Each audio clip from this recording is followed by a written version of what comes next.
Welcome to Thursday's Student of the Gun Radio, and I have nothing to say today. Goodbye. All right, I'm kidding.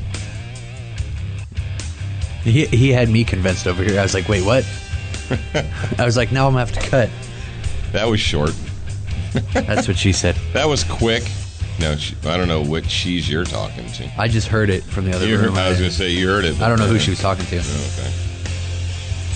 Well, it is Thursday. It's the last public broadcast of the day. Tomorrow will be the grad program bonus hour, big boy, big girl time, as we do each and every single week. Should we apologize for having a grad program? Nope. Okay, I'm just wondering because. But we should. I'm getting really sick of the crybabies and whiners out there. Jared and I, we should say that you're welcome to the grad program members. Yeah. So.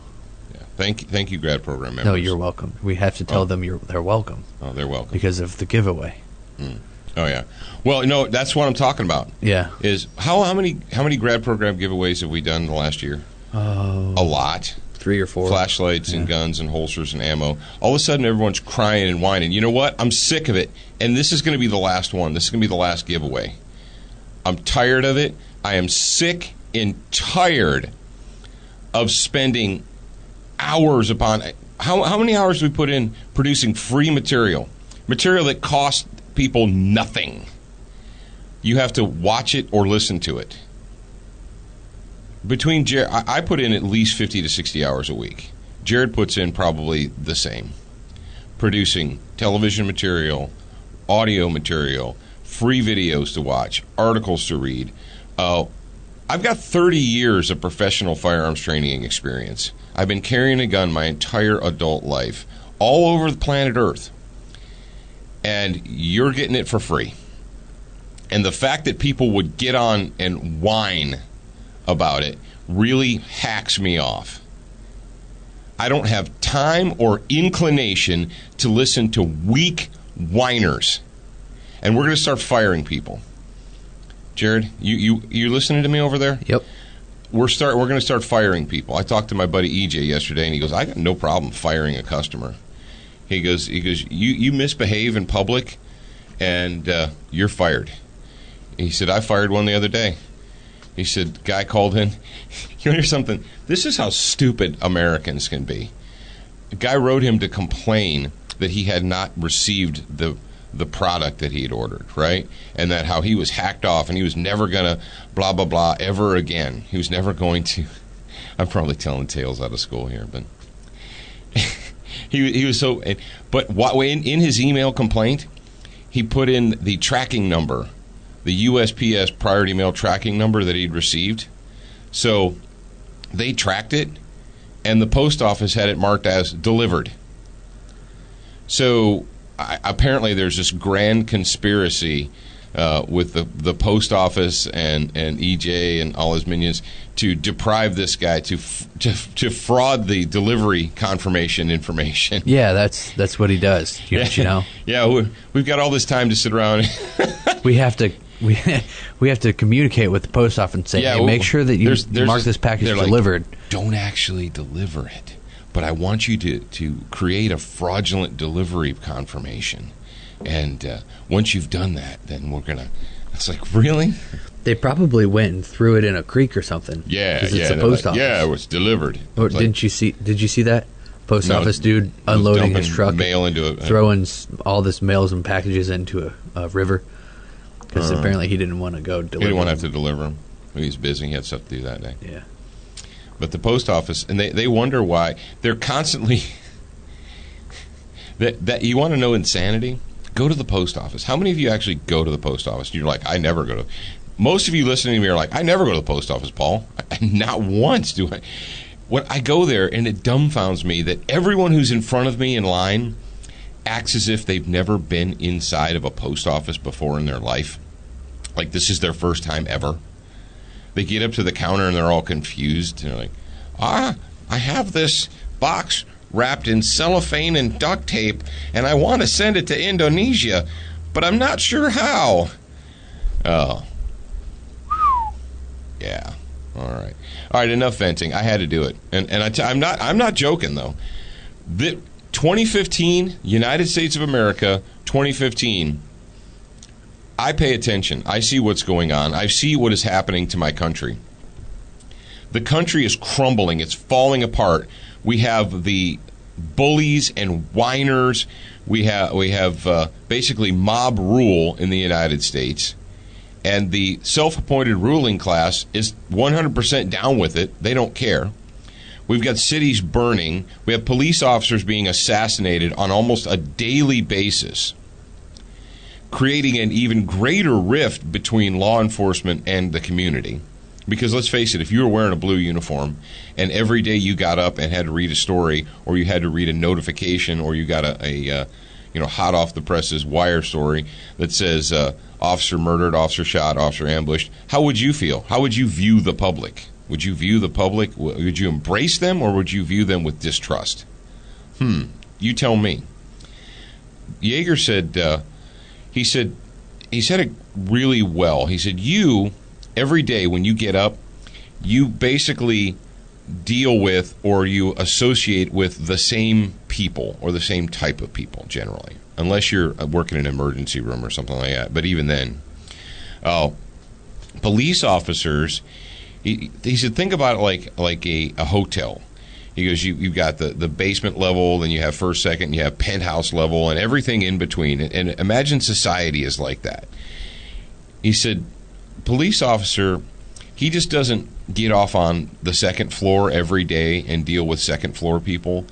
They deal with everyone on every floor, from the people that are whining, that their neighbor's music was too loud, or their across the street neighbor put a sign up and they don't like the way the sign looks, all the way down to like crack dealers and murderers and thugs and what have you. They have to deal with it all. And when I became a police officer it wasn't 30 years ago. Not quite 30 years ago. Jeez Louise, it's pushing 30. But essentially, the running joke was that you're society's garbage man, that you have to deal with all the garbage. You have to deal with what nobody else wants to deal with. The citizens don't want to have to deal with that. They don't want to have to dirty their hands. So it's up to you to do it. And cops get burned. Cop burnout is something that has been going on for a long time, and that's why large metropolitan areas, you may or may not realize this, they move police officers around from department to department so they don't burn out. You can't put somebody on second shift patrol in the crap area of the city for 15 years and not expect them to burn out.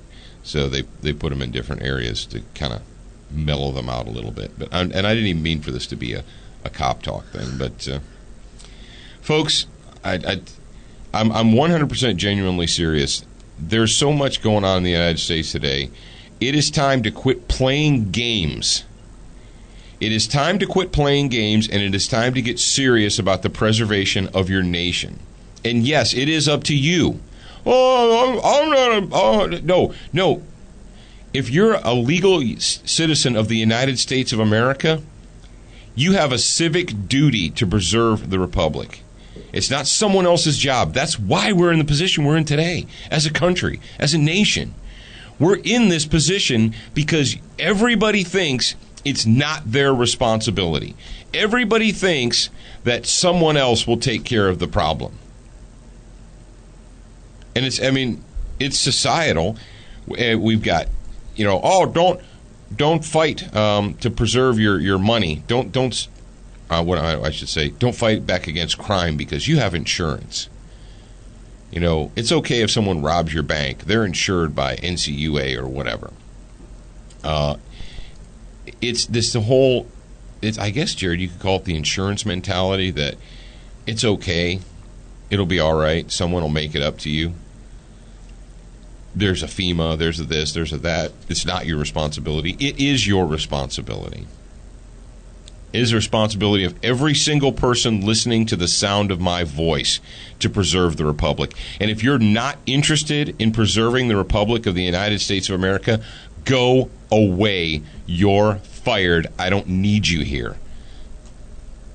I don't need people. I don't need weak, mealy-mouthed apologists, selfish apologists who are just looking to see what they can get.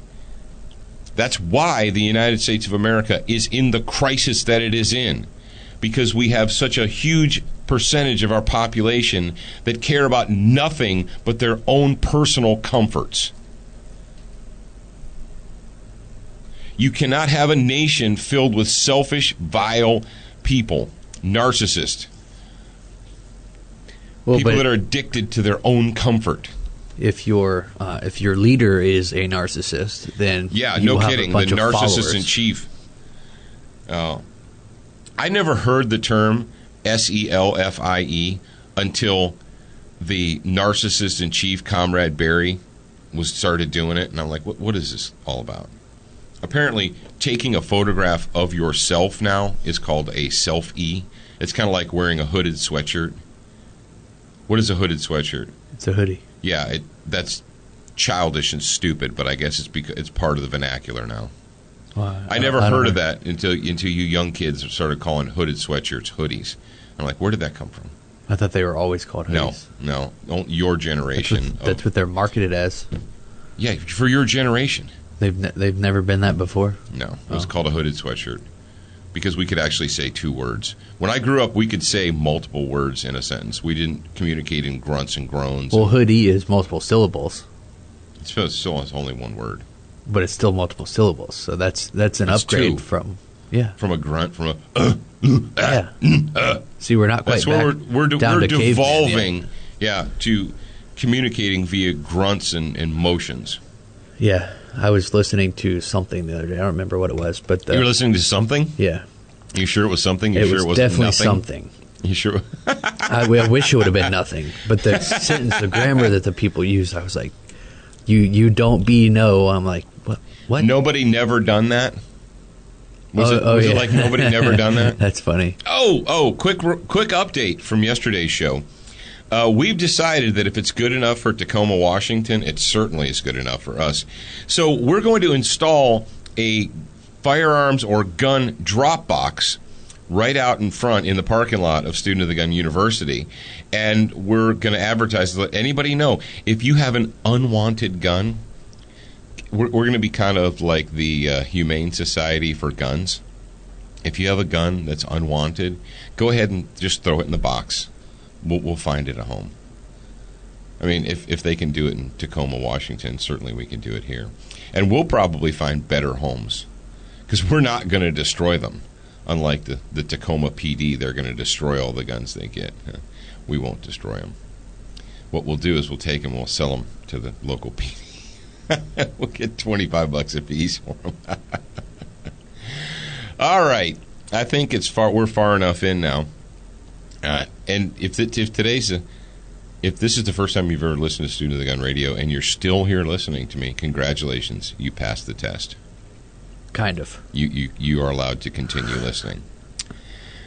All right, where do we get good stuff? We get good stuff from brownells.com. We can get ammo and holsters and pretty much anything that you can screw or bolt onto a gun. You can get from brownells.com. If you've got a gun, they've got something for you. And I just checked my email before we opened the show today, and I saw that they're doing an optics special. They've got specials on optics for your rifles, and one of the things they're pushing is a new Trijicon mini rifle optic, MRO, I think they're calling it. So check those guys out. Duracoat, can technology. They can do it. Yes, Duracoat is a great way to make an old gun look new again. How's that sound? Sounds good. I think they should use that as their advertising. A great way to make your old gun look new again. Duracoat. Crossbreed holsters. If you're carrying a gun, you should be carrying it in a crossbreed. If you're not, that's cool too. You're an American, do whatever you want. But if you want the most comfortable in the waistband holster that you're ever going to wear, you might want to check those guys out. I'm actually wearing a TP9 SA. You want to know what's cool? SA? What? In a Crossbreed Super Tuck right now. You're wearing that right now? I am wearing it right now. With your Patriot Fire Team shirt on? Yep. Yes, I am wearing a Patriot Fire Team shirt. I just received an email from Student of the Gun. Did you? Yeah. Man, those guys at Student of the Gun are awesome. Yeah. And it says, I'm subscribed to the blog. So it's a brand new blog article. Deadly Harvest, Reaping the Bloody Fruit of the Class Warfare. That came to me in it while I was driving the other night. Huh. Oh. I didn't even know you wrote a new article until I got that email. Yeah, there you go. You're welcome. Hey, who wants to talk about death by selfie? That's right. We have a nation full of narcissists, and the narcissists apparently are killing themselves. And this just happened. And this, wow. This was the top story, or at least the top search was KTVZ.com, and that is Central Oregon's news leader. But the story's it has nothing to do with Oregon. It's Houston teen kills self while taking selfie. Okay. And we were going to pull the audio for you, but apparently we can't because the audio is mono, and that screws up our production abilities, and you don't want to listen to mono because it will cut out on the speakers. But long story short, Houston police say 19-year-old DeLeon Alonzo Smith accidentally shot and killed himself while taking selfie photos with a gun. Now, for those of you that went to public school, he wasn't trying to use the gun to take the picture. He was holding a gun while he was doing that. And apparently he held the gun up to, the stories that we've gotten were that he was holding the gun up to his head while he was taking a picture of himself. Now, for all of you kids out there in the audience, I'm going to go ahead and give you, your Uncle Paul is going to give you a helpful hint. That gun, that pistol, it's a deadly instrument, and the hole in the end of it is where the bullet comes out. That is where you do not want to point that, or you don't want to point that at any part of your body. And you might be thinking, what? I don't want to do that? Yeah, don't do that. Don't point the gun at your head or any other part of your body. And if you really want to pose for photographs with a gun in your hand, get a friend to do it. I'm just going to tell you. Now, I was just thinking, like, if you don't have a friend to take a picture of you holding your gun, or it just at all, why do people take selfies? Get a friend. It's convenient. Well, hey, you want the psychological part, or get a selfie stick, make it look like you have a friend. You're still holding the stick thing. Yeah, but people don't know. You crop the stick out or what? Yeah, I don't know how that works because I don't have one. I'm not from Japan. You're not the president of the United States. You don't have a selfie stick. At least he can hold his own selfie stick. Do you really want to go down that road? Because I don't. The Communist News Network says the gun blast hit. Oh, it wasn't in the head; it was in the throat. Hit DeLeon in the throat. Family members were shocked. Shocked they were. It's the worst feeling in my life, said the victim's uncle. It's a numb feeling. I still can't believe it, said his grandma. Here's the thing. According to the news story, he was a good boy. He was trying to turn his life around. He was going to go to college. And he was getting ready to go to college. Yes. So, today's lesson. Don't point a gun at yourself while you're taking pictures of yourself. That is not a good combination. Number 2, where do you suppose that this 19-year-old got this gun? Do you think he went down and... Do you think that we need more universal background checks? Do you think that's what we need, Jared, to keep young Houston men from shooting themselves while taking their own picture? Do you think universal background checks could have prevented this death? No. Maybe more reasonable gun control. If there was only more reasonable gun control in America, this young college-bound man would not have shot himself through the throat while taking his own picture. If you, NRA members, cared more. I'm channeling Dad Scribe there.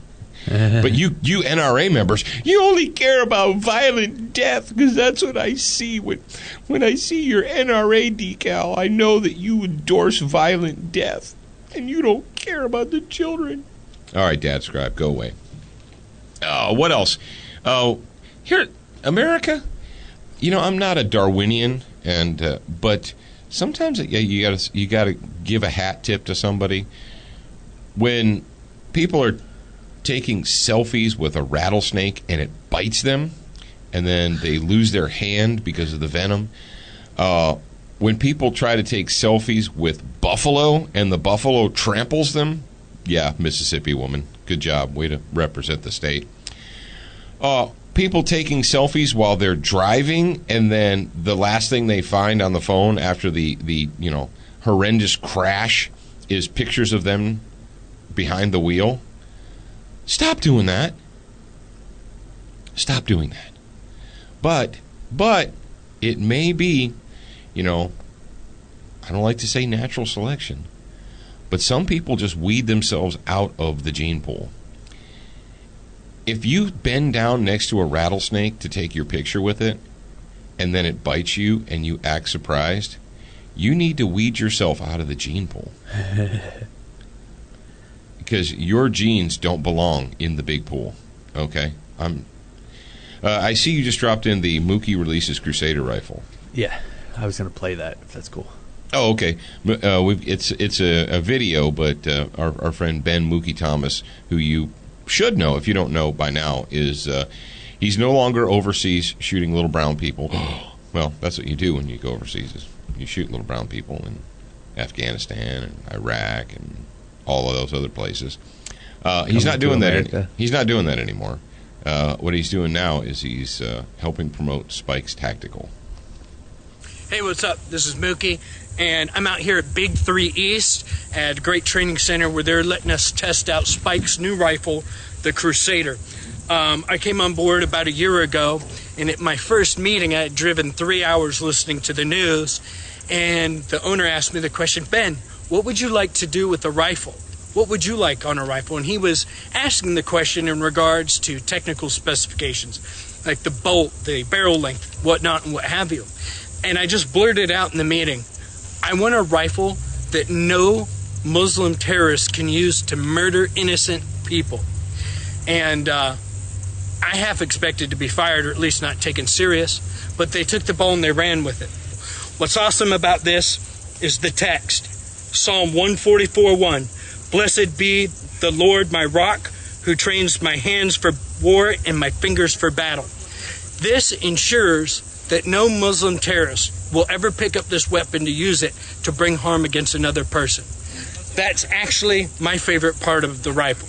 The other stuff, the nickel bore on this and the high-end that's just sizzle. This is all steak. If you guys want to go watch the video, go to studentthegunradio.com, click on episode 237, and the link to the video will be in there for you.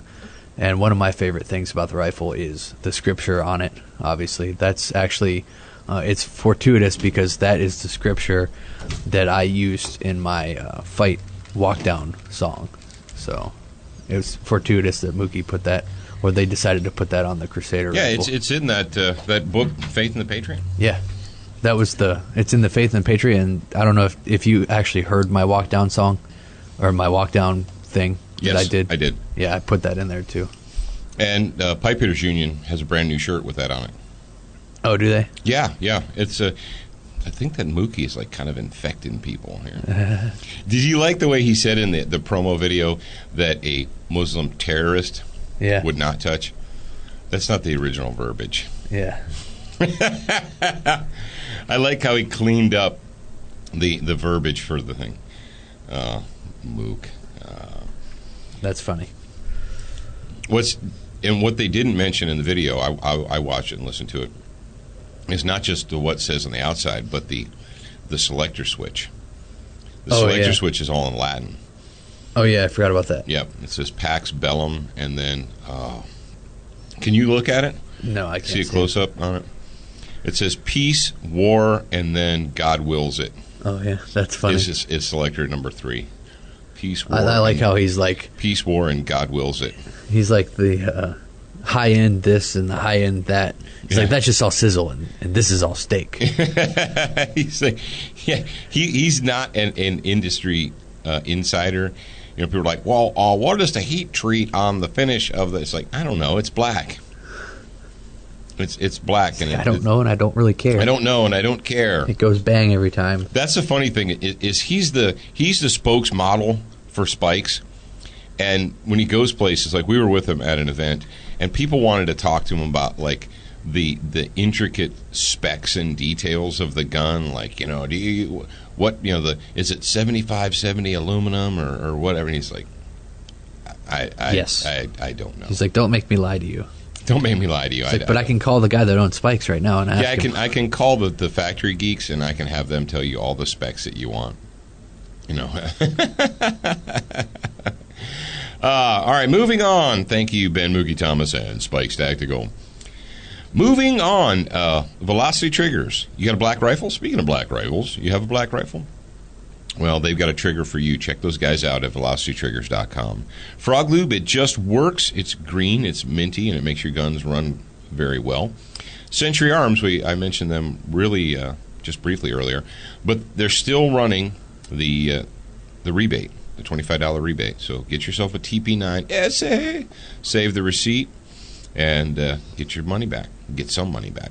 But it's not going on forever, so you've been warned. SWAT Fuel, it just works. No, SWAT Fuel is special weapons and tactics for the body.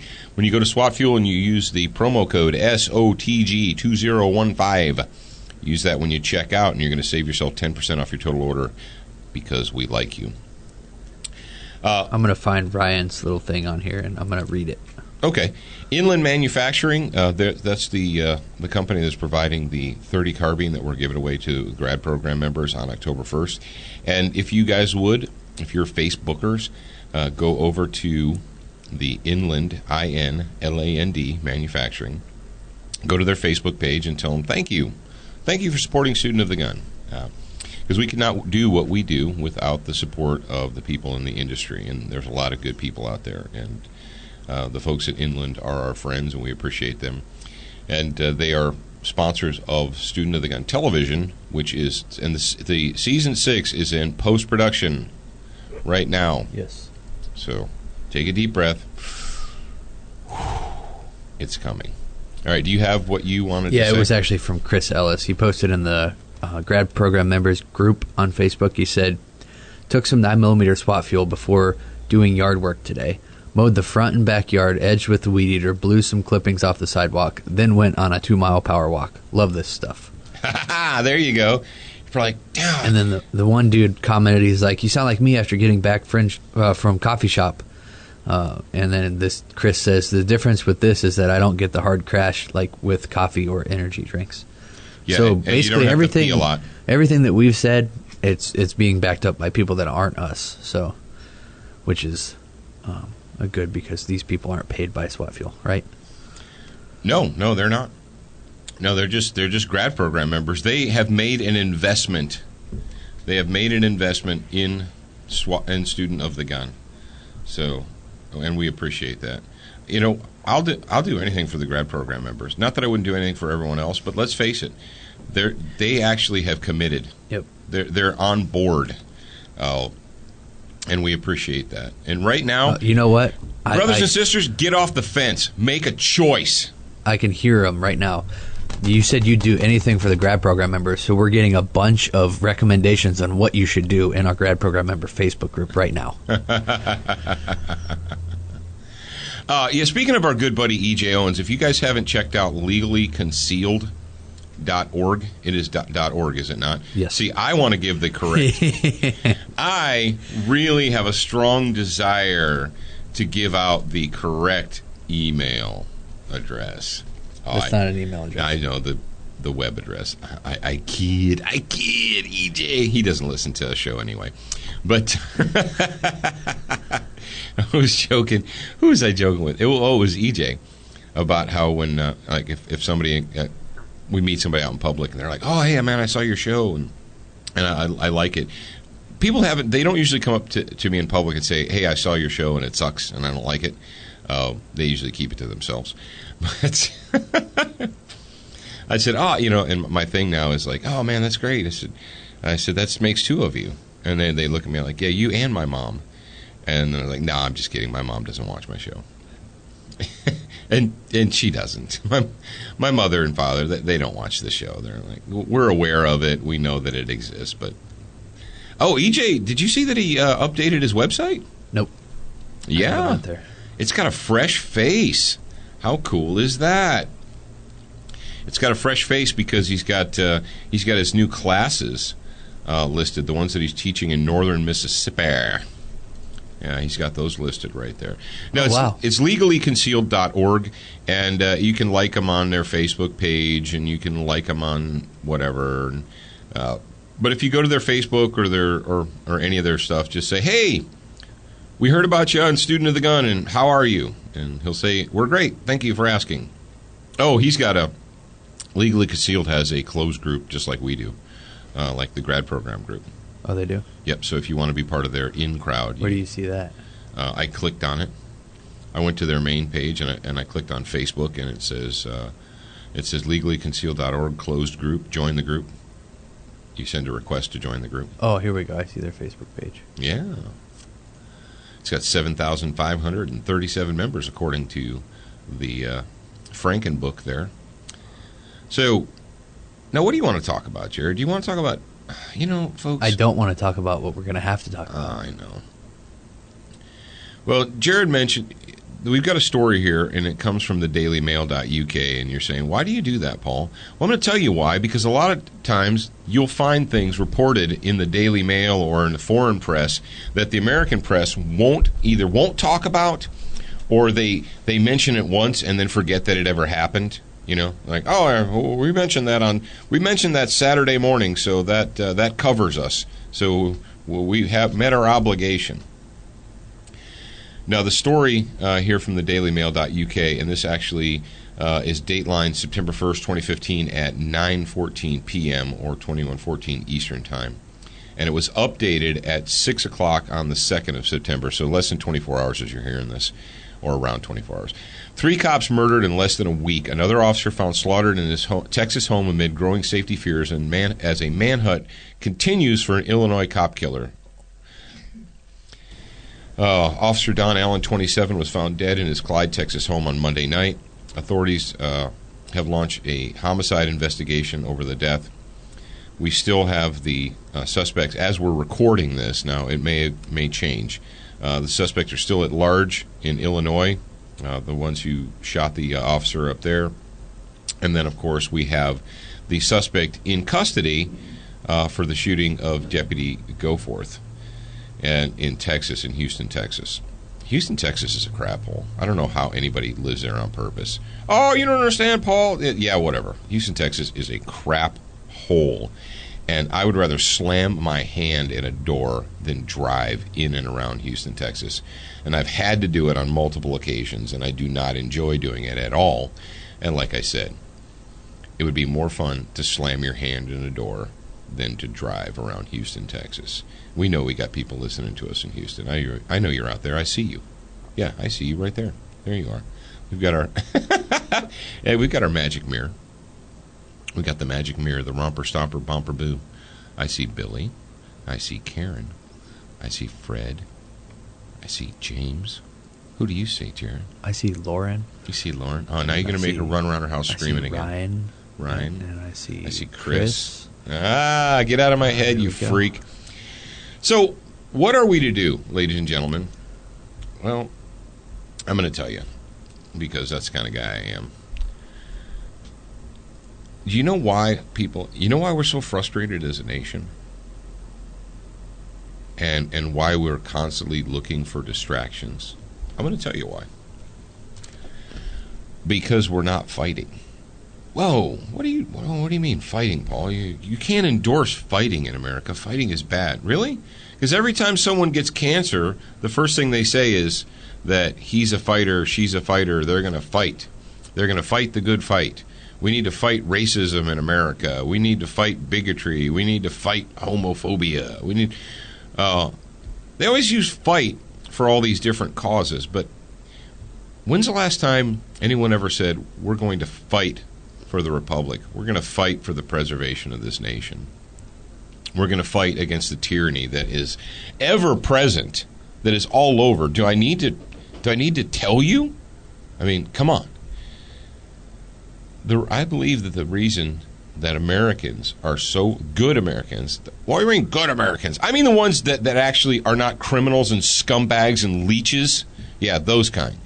The reason that they're so frustrated, they're so angry, and they feel this angst is because they're not fighting. Because they've been convinced that they shouldn't. They've been convinced that they should be quiet, that they should be subservient, that they should mind their manners.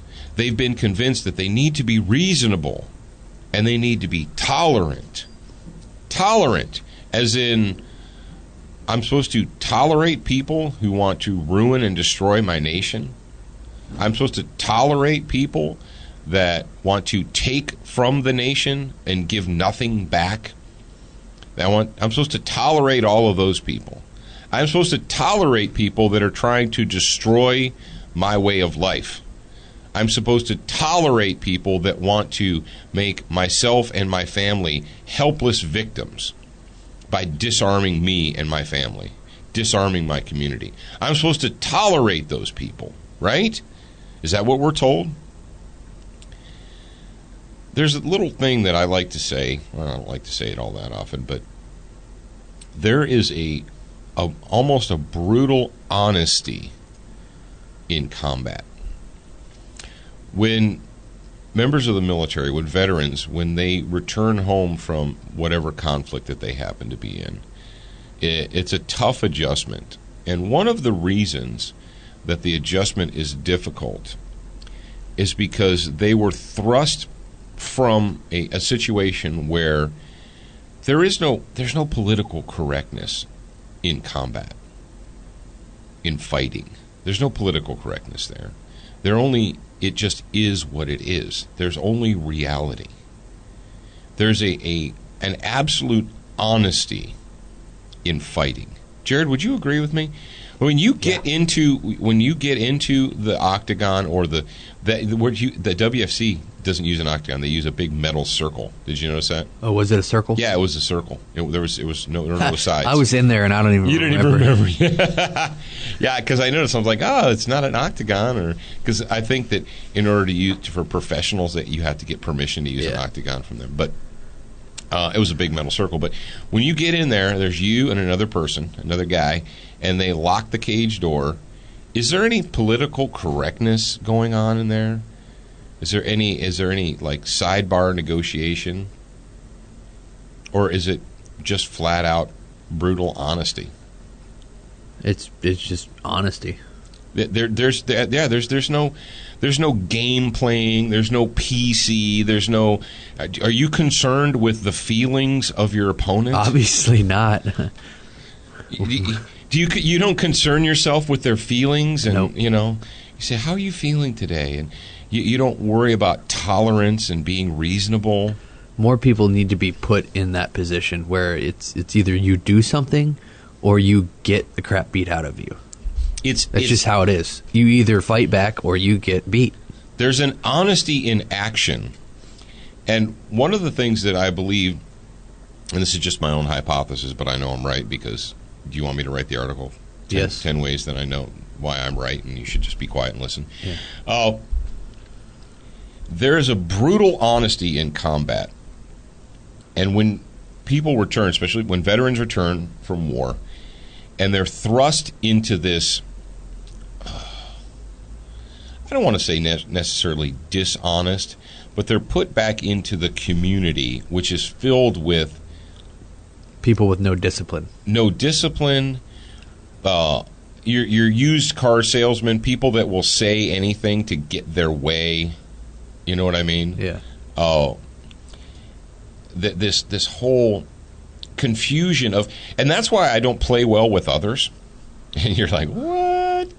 No, I don't play well with others, and I never have, because I don't know how to couch my words in order to take into effect your feelings, or we need more people. Nancy says she's always like, she goes, if you think someone's an idiot, it just shows all over your face, and they can tell right away that you think that they're an idiot. Good. And I said, well, if they wouldn't say stupid things like that, then I wouldn't make that face. And And she goes, well, it hurts their feelings. I said, yeah, but the only reason I made that face is because they're saying things that indicate that they are an idiot. and it's not my fault that they're an idiot. She goes, yeah, but you just can't do that. This is my beloved wife, who's, for 25 years or so, she's been trying to convince me to stop making that face. She says, you make that face, and people are like, oh, he thinks I'm an idiot. I'm like, the only reason I think you're an idiot is because of what's coming out of your mouth. If you would not say stupid things, and hence I would not think you were an idiot. But I've never been able to lie. And you're like, oh, come on, Mr. Holier Than Thou. No, it has nothing to do with George Washington or being an angel or a Boy Scout or whatever. I just can't make myself say what I think you want to hear. I've never been able to do that. I do not have the ability. When people... I was listening the other day to the radio, and I'm just going to talk today. Is that all right with you, Jared? Yep. If I just go ahead and talk? That's what you do anyway, right? I was listening to the radio the other day, and there was a techniques to use during job interviews. It was resume techniques and interview techniques. And it's like, for more interview techniques, go to whatever the website was, and you could sign up, and they would give you these cool interview techniques. And to me, Jared, that is 100% foreign, because what you're doing is you're crafting, or you're they're like, you're oh, not no, being yourself. You're not being yourself. No, you're reading from a script, or you're developing a dialogue, or you're trying to do something where you're essentially trying to trick the person into hiring you. And I've never been able to do that. I've never been able to wrap my mind around that. Key phrases to stay away from and key phrases to use in your resume, blah, blah, blah, blah, blah. I've never understood that. Maybe people are like, oh, you don't understand, Paul. You when you go to a job interview, you need to make sure that you stay away from certain phrases and that you say other phrases. I'll give you an example. I went to a job interview, and a lot of interviewers, they're given these templates, right? They're taught how to interview, and they give them this questionnaire checklist, and they're like, okay, when people come in to interview, you need to ask them the following questions. And these professional psychologists and sociologists and whatever. And one of the questions was, they ask you, like, what is your greatest strength, right? Blah, blah, blah, blah, blah. And the question was, well, what is your greatest weakness?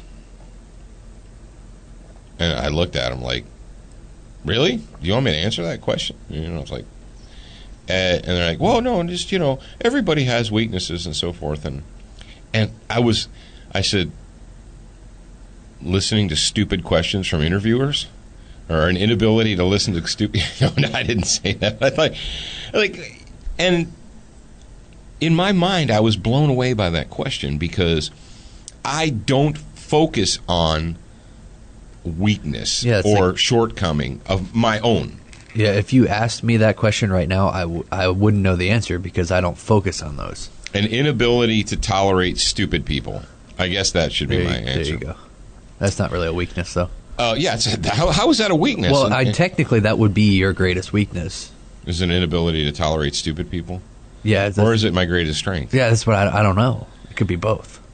Yeah, and so it's things like that. I don't have the ability to just say what I think, and I don't spend my life like that. And that's, Jared, that is why I believe that is one of the greatest problems we have as a nation, is people spend more time worrying about how and why they should, or how to say something, or if they should say something, because it might hurt someone's feelings. Well, is it the truth or is it not the truth? Well, yeah, it is the truth. Well, then say it. Well, you don't understand, Paul. You just can't tell people the truth. Why? Well, because it hurts their feelings. Maybe some people need to have their feelings hurt. Maybe little Johnny is not the most special boy in the world.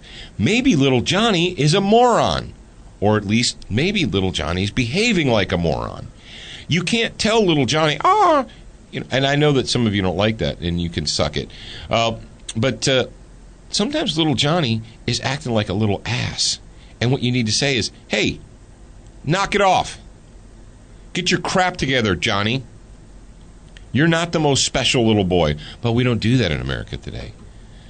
We have children that act like animals and monsters. And instead of correcting them, we're like, well, if you correct them, that'll damage their psyche and they won't have the ability. It's like, no. Correct them. Correct your kids. Correct, and not just your kids, members of society who act out inappropriately. Oh, you can't call them out. It's like this whole CNN nonsense about promoting the idea that you can't use the word thug because it's the same as the N-word. Really? So how are we supposed to refer to monsters and criminals and reprobates? If you just put thugga behind it. Oh, that's Thugga. right. If you add an A to Good. it makes everything okay. I forgot. Thank you for reminding me of that. Thank you very much for reminding me of that. I wrote an article, and it's called Deadly Harvest, Reaping the Bloody Fruit of Class Warfare. I believe that's the name of my article that I wrote. I could look it up for you. And the reason that I did that was because, I'm in my late 40s. Yes, it is true. I am in my late 40s. And I've been paying attention to what's been going on in my nation for 30-plus years now. And I have seen the class warfare. My entire life, I've witnessed the class warfare. The whites versus black, rich versus poor, gay versus straight, men versus women, you name it, young versus old, labor versus management, any kind of difference in humans, in people.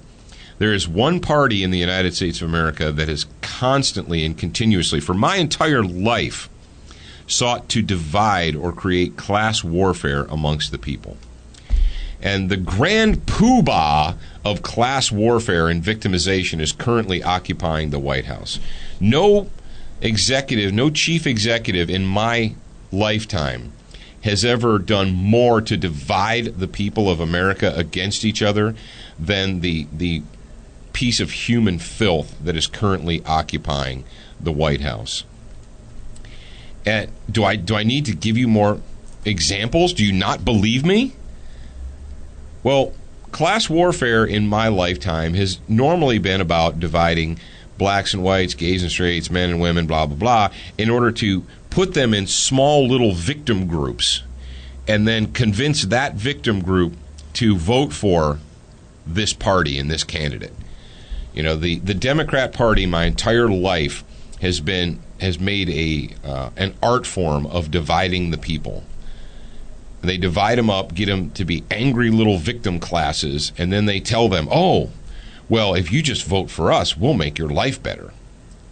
So, and the professional political gamers, you know, the campaign managers and the political analysts and strategists, they're always advising their candidates to go after the women's vote, or how are we going to secure the black vote, or how are we going to secure the gay vote, or the old vote, or the labor vote, or whatever. Never do they say things like, how about we secure the vote of the American populace? How about independent citizens? Oh, that's really hard, Paul. No, what you need to do is divide them all up into small little angry groups and then pick off the groups one at a time. And that has been the political strategy of the Democrat Party for my entire life, is to create class warfare amongst the people, divide them into small groups, and then convince that group to give you their support. But the support normally took it manifested itself in votes, right? Well, when you tell someone, when you have a group of people, an individual, what have you, their entire life, from the moment they're born, for their entire life, you tell them you are a victim.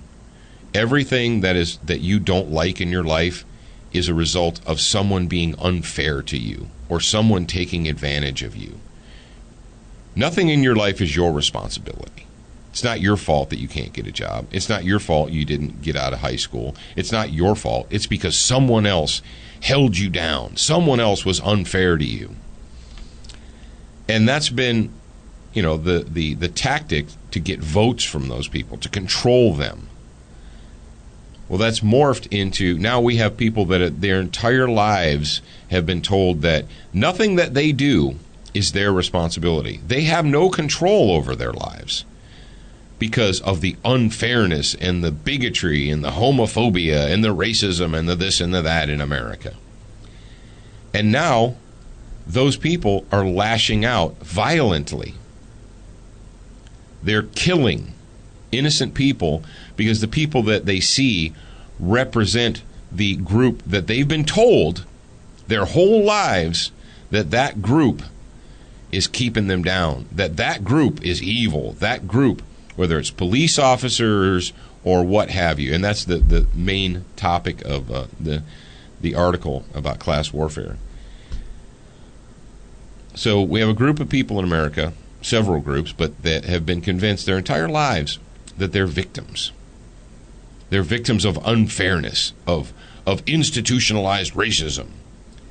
And so now they're acting out violently, they're acting out physically, and their so-called leaders, like Malik Shabazz of the new Black Panther Party, tells them to rise up, finish the mission, and kill the slave masters.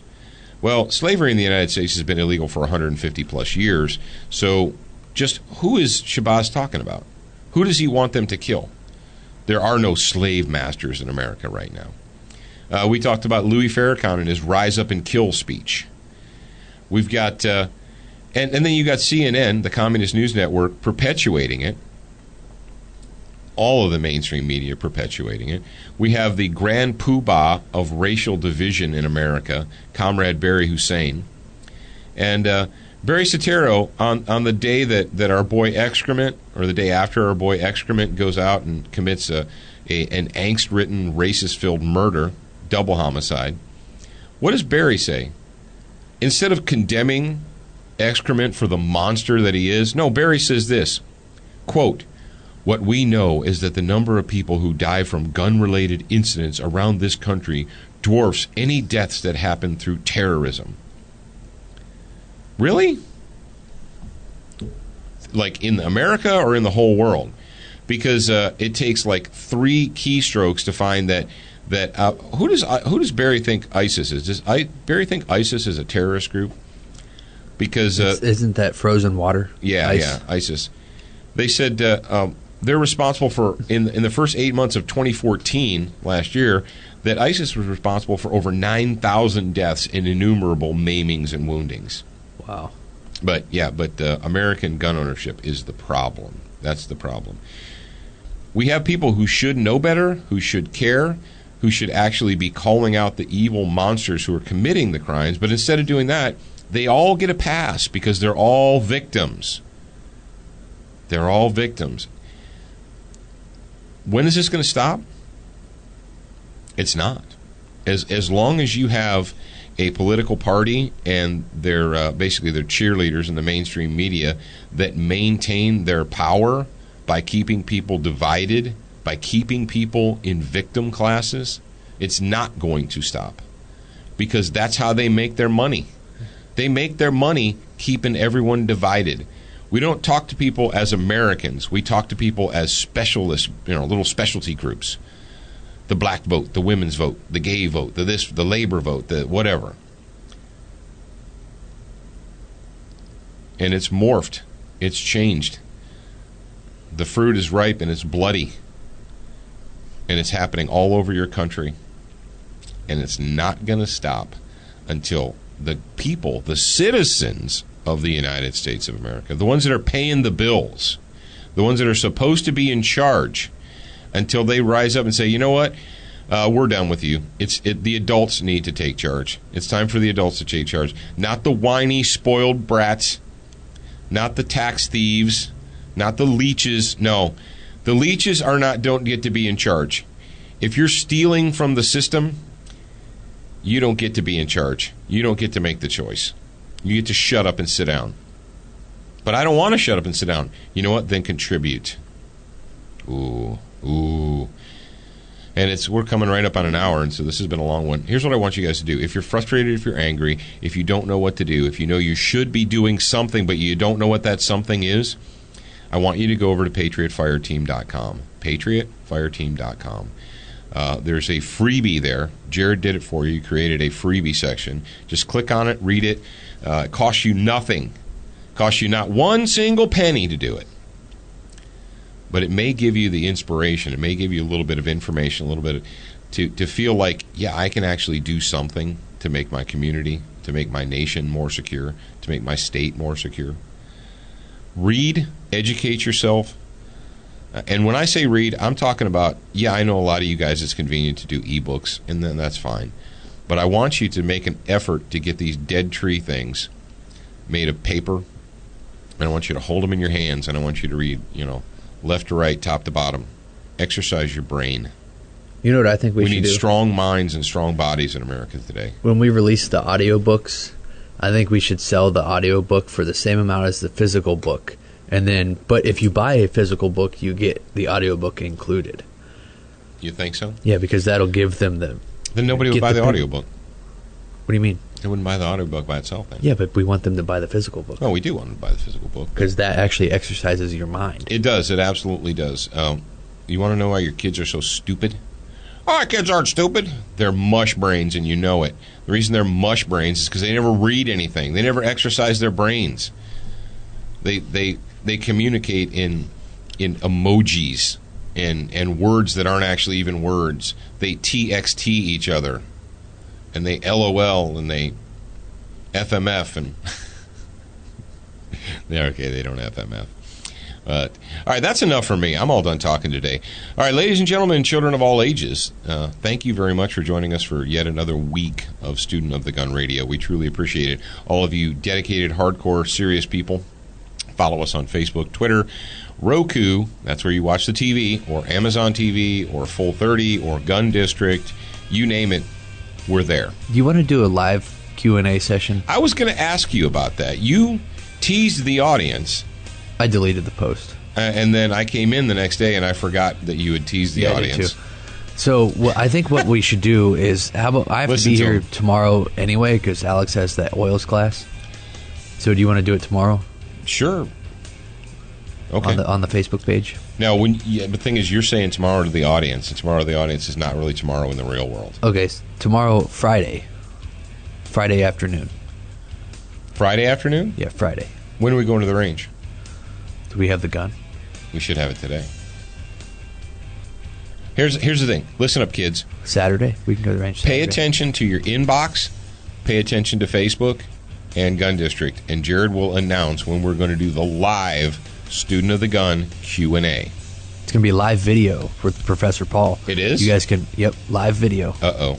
And you can... What are we going to video it with? The iPhone. Really? Yeah. It goes directly to the Facebook page. Seriously? Yep. You're serious about that? Yep. Okay. I'll hold it. I'm actually going to get a tripod attachment for the phone. I was going to say, yeah, you're not just sit there and hold it the whole time. That'd be silly. All right, kids. For those of you that are grad program members, we will talk to you tomorrow for the Big Boy, Big Girl Hour. Other than that, we will talk to you next week. Remember, you're a beginner once, but you should indeed be a student for life.